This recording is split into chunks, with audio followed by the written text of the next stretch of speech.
All right, let's talk about one of the most common, just nagging injuries out there, chronic shoulder pain. We're going to dive into a really groundbreaking study on a treatment that, honestly, it challenges the very foundation of how we've been trying to fix this problem for decades. I mean, that sounds almost too good to be true, right? A 5-minute-a-week fix for something that can sideline people for months, sometimes even years. But you know what? This is the exact question a new, really high-quality scientific study set out to answer.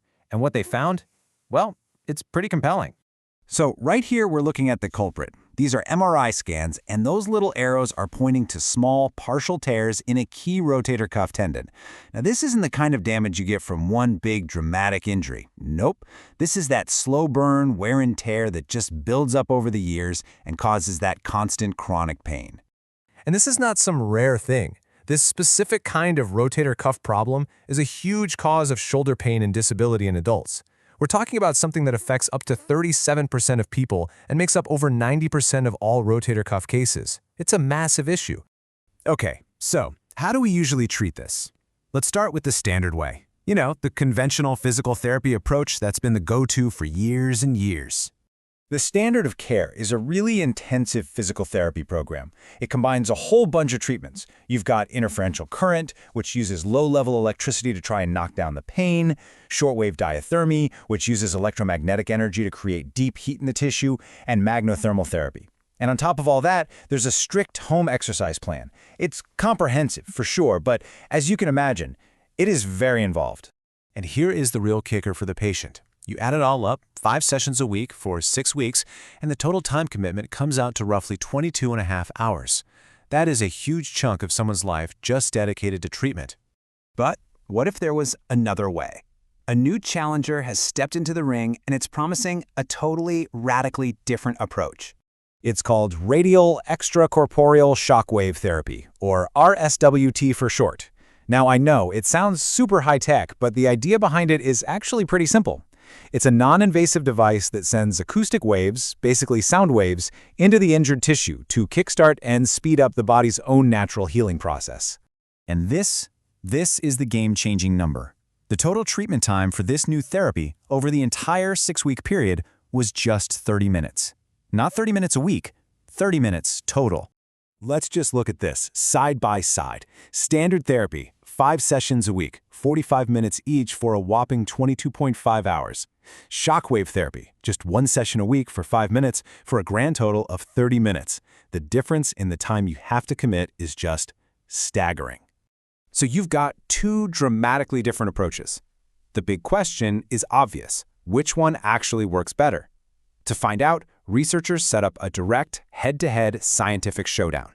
And they used the gold standard of medical research to do it, a randomized controlled trial. They got 60 patients, all with confirmed tears. Then they randomly assigned them to either the new shockwave group or the standard therapy group. From there, they just meticulously tracked their progress at 6 weeks and again at 12 weeks to see who came out on top. So the stage was set, the trial was run, they even had blinded assessors to make sure everything was fair. So after all that, what did the data actually say? Let's get to the verdict.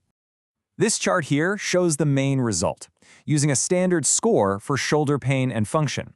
And you can see, while both treatments definitely helped, there was a clear winner. The standard therapy group improved by 26 points, which is good, but the shockwave group saw a 31-point improvement, and that difference was statistically significant. So the really crucial point here isn't just that the final score was higher. It's that patients in the shockwave group actually felt better, faster. They reported more rapid pain relief and were able to get back to using their shoulders for everyday stuff way more effectively.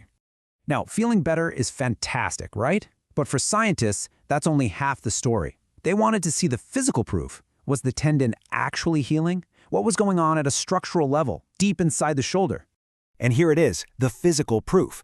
These are ultrasound images tracking a tendon over the 12-week study. In the shockwave group, you can literally see the tendon thickness going down over time. That's a crystal clear sign that the inflammation was reducing and the tissue was physically remodeling and healing. And this effect, it just wasn't seen in the standard therapy group. When you look at the whole picture after 12 weeks, the results are even more decisive. The shockwave therapy group had greater pain reduction and way higher patient satisfaction.